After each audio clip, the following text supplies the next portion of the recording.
Jedi went down to Tattooine. He was looking for some parts. Now, he was in a spot because the blockade shot blew his hyperdrive apart.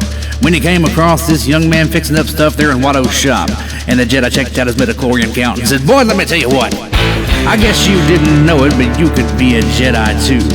And if you'll care to take a dare, well, I reckon I'll train you." Now, you built a pretty fast pod there, boy, and I know that much is true, but I think you might be the chosen one because the Force is strong with you. The boy says, "My name's Annie, and I know I'm gonna win. So you take that bet he's gonna regret, because I'm the best that's ever been." Annie, start your engines up and jump into your pod, cause Watto bet against you, and that dude seems kinda odd. And if you win, we get our parts, and you get to go free. But if you lose, we're stuck on Tattooine.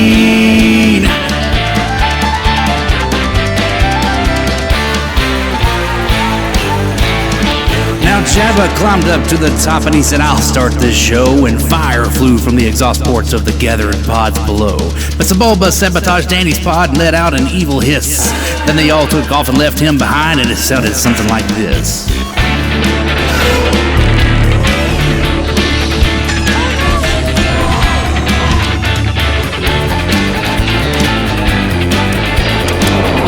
Wait, little Skywalker is stalled.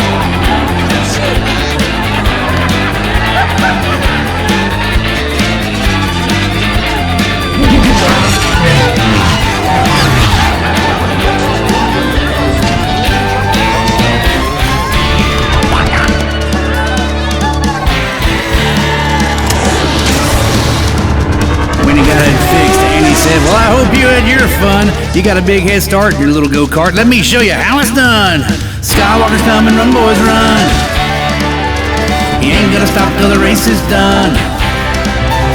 Look at little flyboy putting on a show. And he win the race, now go, child, go."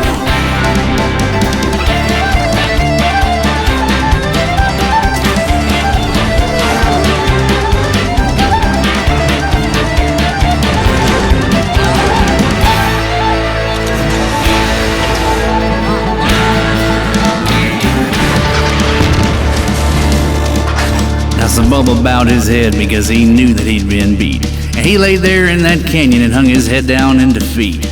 And he said, "I ain't never coming back to Tattooine, I swear, cause I don't like sand, it's coarse and rough and it gets everywhere." Then they said, "Darth Vader's coming, run, boys, run. He ain't gonna stop till he kills everyone. He just put a sword through Jethro's face. Do you think it'd be better if he lost that race?"